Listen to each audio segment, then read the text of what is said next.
Why the Fever's locker room culture could be their greatest weapon ahead. When the Indiana Fever entered the offseason, their young core, led by Caitlin Clark, Aaliyah Boston, and Kelsey Mitchell, had one clear demand. They did not want the front office to poach for a superstar. They just wanted anyone coming in to understand and protect their locker room culture. The young group that we're bringing back asked us, protect our locker room. Protect the culture that we've got started, Fever President Kelly Kroskoff had said in February. Looking back, the Indiana Fever's run to the 2024 WNBA playoffs after a 1-8 start feels nothing short of remarkable. Early in the season, they looked lost, struggling to find rhythm on either end of the floor. But those early struggles only made their turnaround sweeter. As the season went on, the Fever found their chemistry on the court and built a tight-knit locker room that fueled their push to the postseason. As a result, the Fever president made sure their request was a top priority, keeping their motto, "Culture is organic, alive." A summer of promise turned to ashes. The Indiana Fever made big moves this season.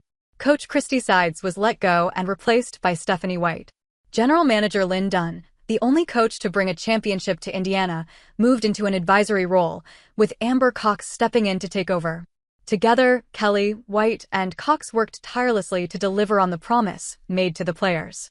The roster makeover hence followed. Natasha Howard, Sophie Cunningham, Dawana Bonner, and Sydney Colson arrived not only to protect the locker room vibe, but to elevate the Fever into true championship contention. But what promised to be a dream on paper quickly dissolved into something else entirely. Injuries and exits piled up. Bonner left mid-season, citing fit issues. Colson, Cunningham, and Ari McDonald were sidelined for the year. Caitlin Clark has spent nearly twice as much time in street clothes as on the court. Suddenly, the Fever were scrambling just to stay afloat in the playoff race, relying on a severely depleted roster. Before the season tipped off, ESPN's Basketball Power Index, BPI, had the Fever pegged at 6th overall, with a 91% chance of making the playoffs and a projection of 23.8 wins. However, given everything that's gone wrong since, you'd think those numbers would have nosedived. Instead, they've climbed. Even after Sunday's loss to the Valkyries, Indiana's playoff odds sit at 97.4%.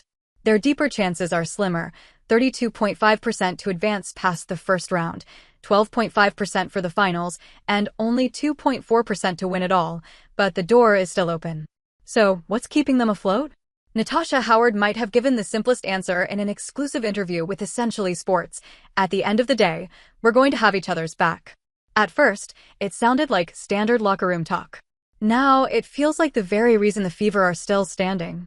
How locker room culture is driving the Indiana Fever. I think it just starts with building relationships, getting to know your teammates, but at the same time, we have so much great personality on this team. And that's what's going to make it fun. That's what fans are going to love to watch about us. We're going to have a lot of fun playing basketball.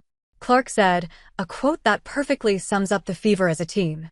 Chances are, you won't find a team in the W with better unity and chemistry than the Fever. How could we forget the Trace Letches, the iconic trio of Clark, Lexi Hull, and Sophie Cunningham? Or the pregame rituals Clark shares with Aaliyah Boston and other teammates, making sure they still feel her presence even while she's sidelined? In Indiana, whoever walks through the door feels like part of the franchise from day one. When one person goes down, we say it all the time, the next woman stands up, center Aaliyah Boston had said.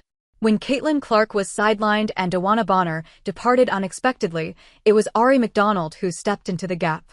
Her on-court impact was obvious, but the roots of it traced back to how quickly she felt at home. In the back of my mind, I just knew this was the place to be, McDonald admitted. From that moment, it became a back and forth of belief, almost like the Spider-Man meme of pointing at each other, saying you're the one.